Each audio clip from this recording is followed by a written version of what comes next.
If you're the person everyone comes to for decisions, then this episode is for you. Not because you want control, and not because you don't trust your team, but because being the decision maker has started to feel like part of being responsible. If saying, "I'll decide," feels safer than letting something go wrong, and your days are filled with approvals, clarifications, and final calls, this will feel familiar. Welcome to the High Impact Leader Podcast, a leadership podcast for business owners and leaders who want self-managing teams, stronger accountability, and scalable performance without carrying everything themselves. If you're ready to focus on leadership design, not just effort, you're in the right place. Now here's the leadership pattern that we're talking about today. The leader becomes the default decision maker. Big decisions, small decisions. Urgent ones, low risk ones. People check in before acting. They wait before moving, and they escalate instead of deciding. And the leader steps in, not to control, but to keep things moving, to protect standards and to avoid mistakes. From the outside, it looks like ownership. From the inside, it starts to feel relentless.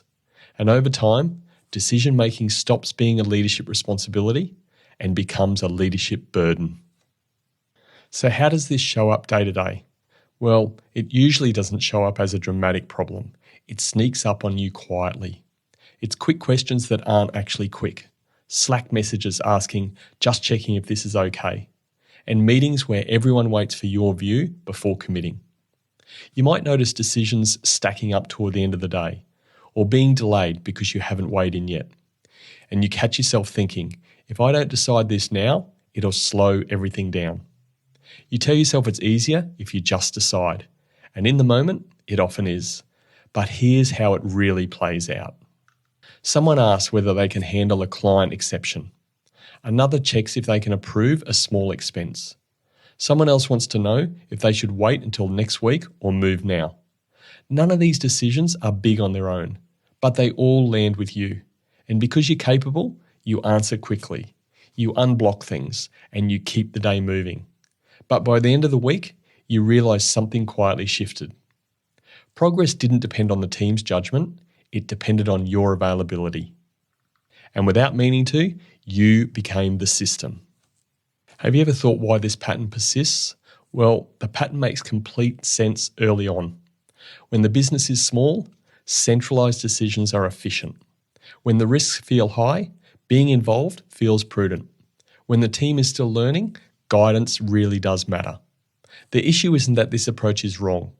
It's that it stops working as complexity increases. As teams grow, decisions multiply. As responsibility spreads, clarity becomes more important than speed. Without clear decision rights, people default upward, not because they can't decide, but because the system hasn't told them that they should. And so the leader keeps deciding while the team keeps waiting, not because of behaviour, but because of design. And what does all this cost over time? Well, over time, it creates quiet but compounding costs. Leaders feel constantly interrupted. Decisions slow because they bottleneck with one person. Team performance becomes uneven, not because capability is lacking, but because momentum is fragile.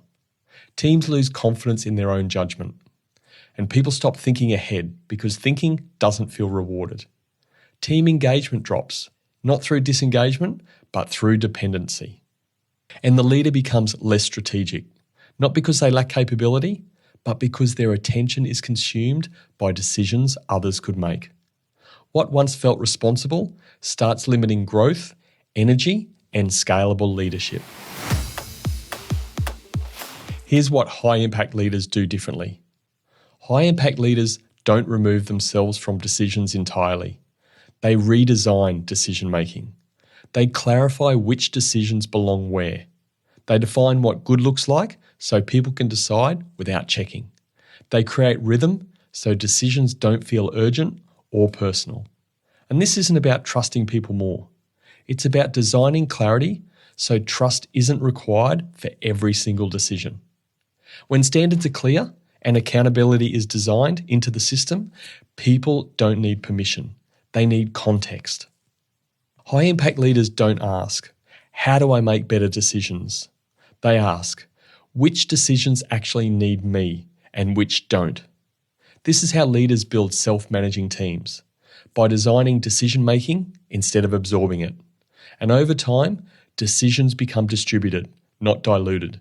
And leadership shifts from deciding everything to designing how decisions get made. Now here's some time to reflect. Take a moment to consider these questions. Which decisions are still coming to you out of habit rather than necessity?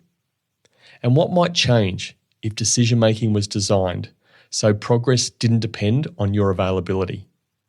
You don't need to change anything yet. Just notice where decisions are collecting and why. And having that awareness, well, that is where leadership design begins.